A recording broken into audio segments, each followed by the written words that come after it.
Hello friends, welcome back to my YouTube channel English Guru. आप सभी का एक बार फिर स्वागत है मेरे यूट्यूब चैनल इंग्लिश गुरु पर। और आज मैं आपको मेजर डिफरेंसेस बताने जा रहा हूँ। कुछ ऐसी टर्म्स पर, कुछ ऐसे वर्ड्स को जिनको लेकर हम अक्सर क्या रहते हैं, कंफ्यूज रहते हैं। तो ऐसे कौन से वर्ड्स हैं जिनको लेकर हम कंफ्यूज रहते हैं, ये मैं आपको अभी बताने जा रहा हूँ। ये वर्ड्स इस प्रकार हैं: अक्रॉस, अलोंग, बिटवीन, अमंग। इसी तरीके से आपका बिसाइड, बिसाइड्स, इनटू, इन, और फेयर, और एक होता है फेयर। इनमें हम लेकर बहुत बार कंफ्यूजन रहता है हमें कि किस समय क्या यूज किया जाए, किसका क्या मीनिंग होता है। तो अभी मैं आपको इनके बारे में बताने जा रहा हूं, तो बने रहिए मेरे साथ। और अगर अभी तक मेरे YouTube चैनल को आपने सब्सक्राइब नहीं किया है तो इंग्लिश गुरु चैनल को सबसे पहले कीजिए सब्सक्राइब। फिर हम शुरू करते हैं कि इन टर्म्स के बीच में क्या डिफरेंसेस होता है। अब हम देखते हैं कि इन दो प्रीपोजिशंस अक्रॉस और अलोंग, इनके बीच में क्या मेजर डिफरेंसेस होता है, इनका हम यूज कब करते हैं। तो सबसे पहले हम देखते हैं इनका मीनिंग क्या है। अक्रॉस और अलोंग, जो अक्रॉस होता है वो अक्रॉस किसी भी जो एक आपको एरिया दे रखा होता है, उस एरिया के बीच में के अर्थ में इसको यूज किया जाता है। जबकि अलोंग जो होता है वो अलोंग किसी भी एरिया के क्या किया जाता है, सहारे सहारे, यानी उसके बिल्कुल पैरेलल, उसकी एक कॉर्नर पर हम क्या करते हैं, इसके साथ चलने का कार्य करते हैं। इसका यूज हम इस तरीके से भी समझ सकते हैं कि ये मान लीजिए एक नदी है और इस नदी के बिल्कुल जो है आप क्या कर रहे हैं, पैरेलल चल रहे हैं इस साइड में, तो यहां पर किसका यूज किया जाएगा, अलोंग का यूज किया जाएगा। इसी तरीके से मान लीजिए कोई रोड है, इसके एक किनारे किनारे चल रहे हैं, तो इसमें भी आपका किसका यूज किया जाएगा, अलोंग का यूज किया जाएगा। इसी के साथ में अक्रॉस, अक्रॉस का यूज किया जाता है जनरली। मान लीजिए ये कोई गार्डन है और इस गार्डन के बीच में से होकर कोई गुजर रहा है, तो वो इसके सारे सारे न जाकर, इसके कॉर्नर कॉर्नर न जाकर, बल्कि क्या कर रहा है, इसके वो बिल्कुल बीच में से गुजर रहा है। तो इसके लिए हम क्या यूज करेंगे, इसके लिए हम अक्रॉस का यूज करेंगे। क्लियर। अब इसको और सेंटेंस में हम समझने के लिए क्या करेंगे, इसके लिए एक सेंटेंस बनाएंगे। For example, he walks along the river। इसी तरीके से she walked along the road। Clear.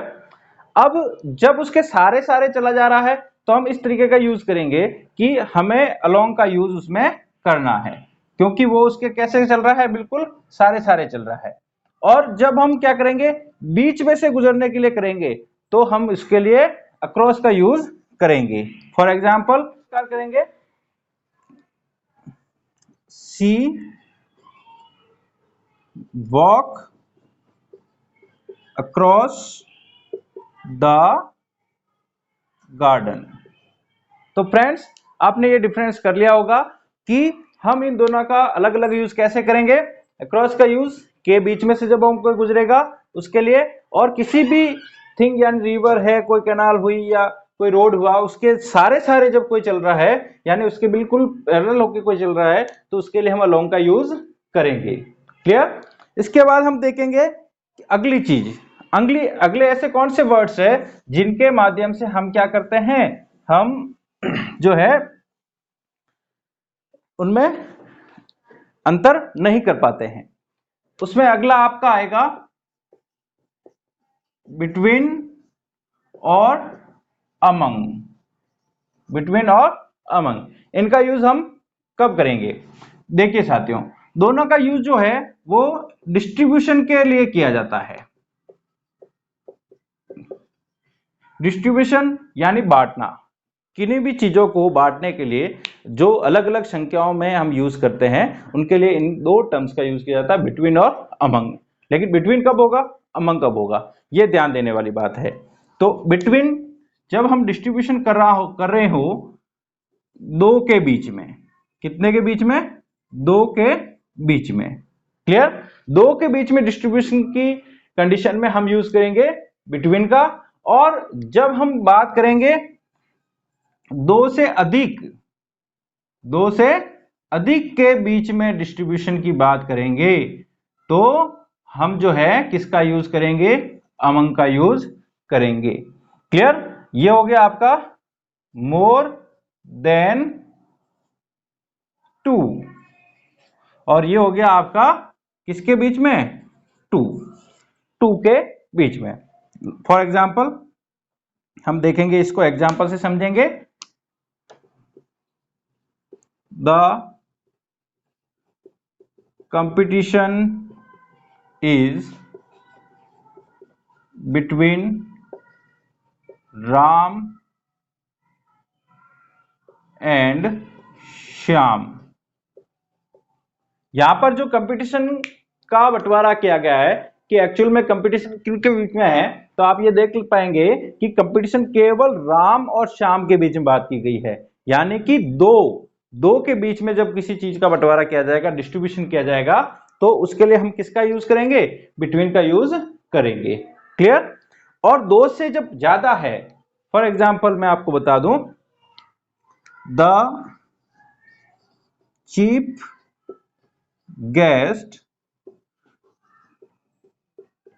distributed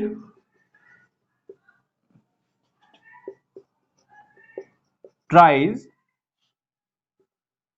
among the students।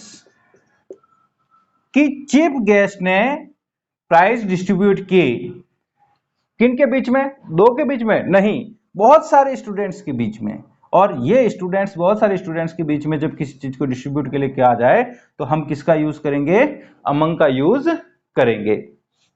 He distribute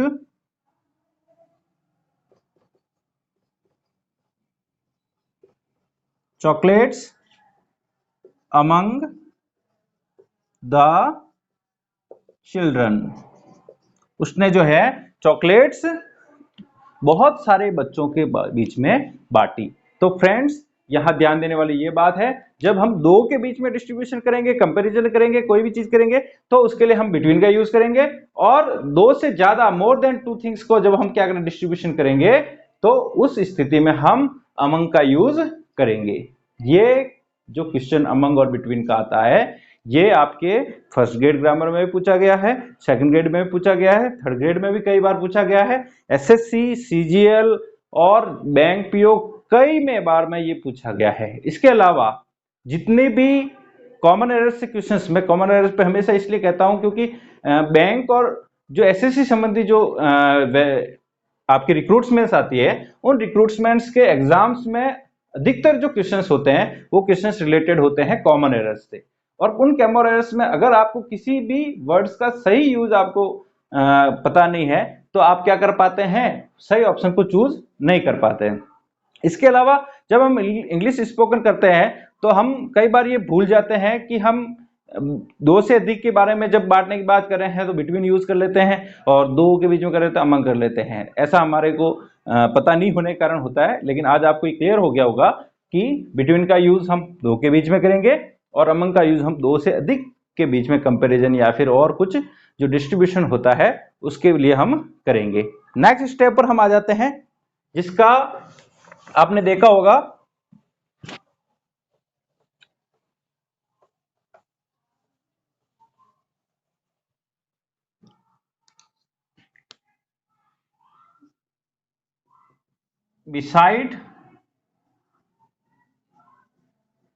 besides. दोनों मीनिंग में एक जैसे लग रहे हैं, लेकिन इसके साथ में एस ऐड हो रहा है। क्लियर? अब दोनों के बीच में क्या डिफरेंस है? बिसाइड का मतलब होता है पास में, means just near of someone और समथिंग। बिसाइड्स का मतलब होता है इन एडिशन, उस चीज को छोड़कर, यानी के अतिरिक्त, उस चीज को छोड़कर या उस चीज के अलावा और के यूज में, के अर्थ में किसका यूज किया जाता है? बिसाइड का यूज किया जाता है। तो इस तरीके से फ्रेंड्स हम इन दोनों का मीनिंग का यूज हम सेंटेंस में इस प्रकार से करेंगे, he sits beside me in the class। वह क्लास में मेरे पास में बैठता है, पास में, beside। Clear? The milk is beside the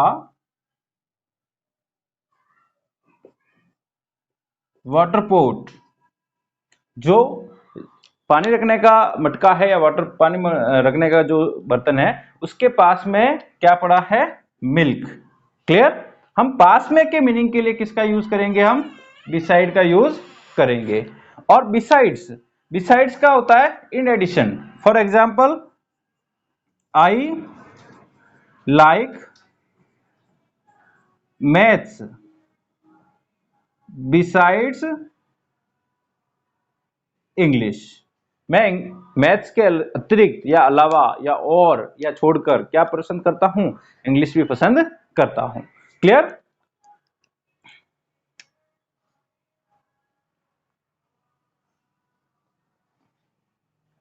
ही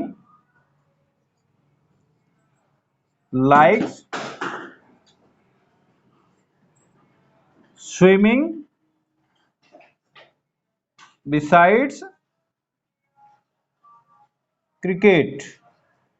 वह जो है क्रिकेट के अतिरिक्त और किसको पसंद करता है? स्विमिंग को भी पसंद करता है।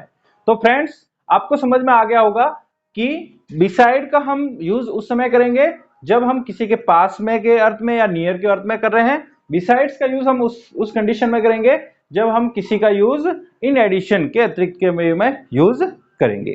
क्लियर? ये आपको समझ में आ गया होगा। आगे हम और ऐसा ही एक इंटरेस्टिंग टॉपिक लेकर आने वाले हैं जो जिन पर हम बात करने वाले हैं, इनटू और इन। ये इनटू और इन दोनों का अर्थ में के लिए किया जाता है। पर ध्यान देने वाली बात यह है कि जब कोई चीज स्टेबल हो, एक जगह ही है, तो उसके लिए हम इनका यूज करेंगे। और जब किसी भी वस्तु या व्यक्ति में मोशन हो, वो मोशन कर रहा है, गति कर रहा है, तो उसके लिए हम इनटू का यूज करेंगे। इसको आप इस तरीके से समझिए कि ये मान लीजिए कोई रूम है, ठीक है? इस रूम में एक व्यक्ति बैठा है, तो इसके लिए हम क्या करेंगे? इनका यूज करेंगे। वहीं आप देखिए यहां पर भी एक रूम है, और लेकिन यहां पर जो एक व्यक्ति है वो गति करके अंदर जा रहा है।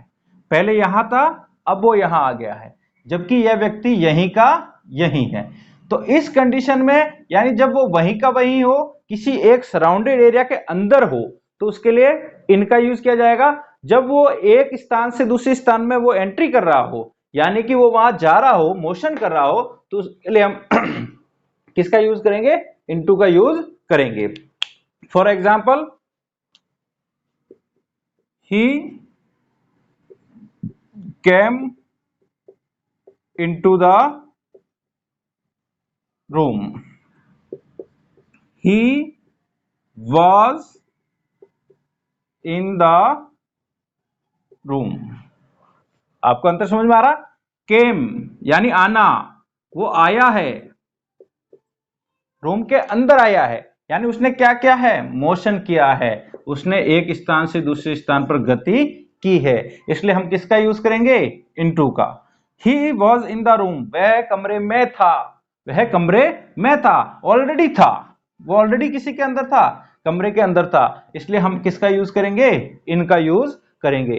कई बार एग्जाम्स में हमारे द्वारा ये मिस्टेक हो जाती है कि हम जहां इनटू लगाना होते हैं वहां इन लगा देते हैं, और जहां इन लगाना होता है वहां इनटू लगा देते हैं। यहां हमें बेसिक डिफरेंस समझना पड़ेगा।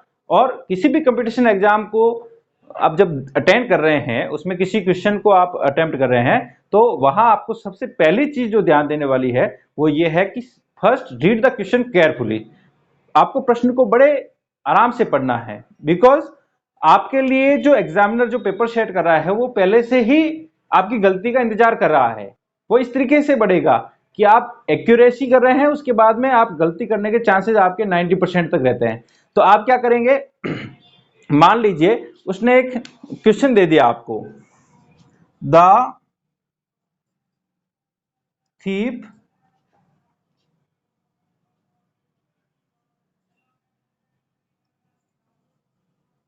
come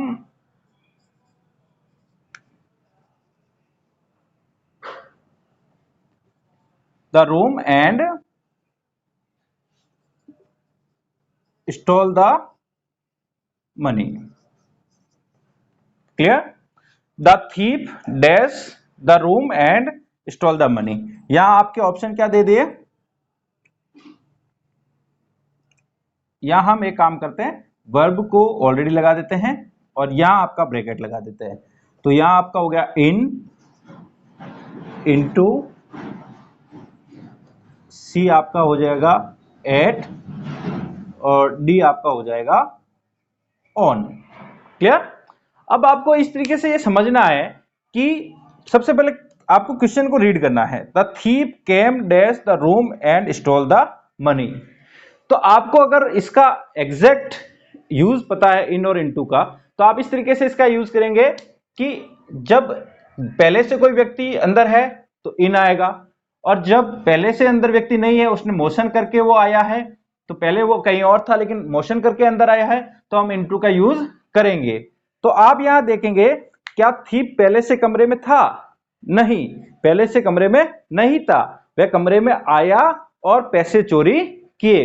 अब आप यहां पर अंदाजा लगाएंगे, बहुत सारे स्टूडेंट्स क्या करते हैं, क्वेश्चन को पढ़ा नहीं, the thief came in the room and stole the money, तो पहले वाले ऑप्शन को टिक कर लेते हैं और सोच लेते हैं नहीं नहीं हमारा तो काम हो गया, बहुत अच्छे से क्वेश्चन अटेम्प्ट हो गया।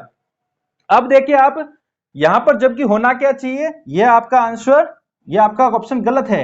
ऑप्शन कौन सा सही है? इनटू वाला। क्यों ऑप्शन इनटू वाला सही है? क्योंकि यहां पर जो है आपका मोशन करके थीप अंदर आया है, इसलिए हम इनटू का यूज करेंगे। तो फ्रेंड्स आज के लिए बस इतना ही, और मेरे चैनल पर बने रहिए आप। आई होप ये वीडियो आपको बहुत पसंद आया होगा। अब आप इंग्लिश गुरु चैनल को सब्सक्राइब आपको करते रहना है, आपको लगातार व्यूज करते रहना है, और मैं आपको आगे और बताऊंगा कुछ ऐसी ही चीजें जिनको लेकर हमेशा कंफ्यूजन बना रहता है, और ऐसे ऐसे ही नई वीडियोस आपके लिए लेते आता रहूंगा। और बेसिकली कंपटीशन एग्जाम्स में क्या क्या गलतियां कोई व्यक्ति करता है, कोई बंदा करता है, कोई कैंडिडेट करता है, और उन गलतियों को, उन मिस्टेक्स को कैसे सुधारा जाए, वहां एप्रोप्रिएट या एग्जाम्स में आपकी क्या स्थिति बनती है, और आपका माइंड पावर क्या काम करता है, लेकिन परिस्थितियां कैसी बन जाती है कि माइंड अकॉर्डिंग टू सिचुएशन काम नहीं कर पाता है, इसके ऊपर भी एक मैं वीडियो बनाना जा रहा हूं, जल्दी आपके साथ शेयर करूंगा। तब तक के लिए बने रहिए मेरे साथ इंग्लिश गुरु चैनल में। और सबसे पहले अगर आपसे नहीं किया हो तो एक बार फिर याद दिला देता हूं, आप मेरे चैनल को सब्सक्राइब जरूर कीजिए, लाइक कीजिए और कमेंट जरूर कीजिए। Thank you so much.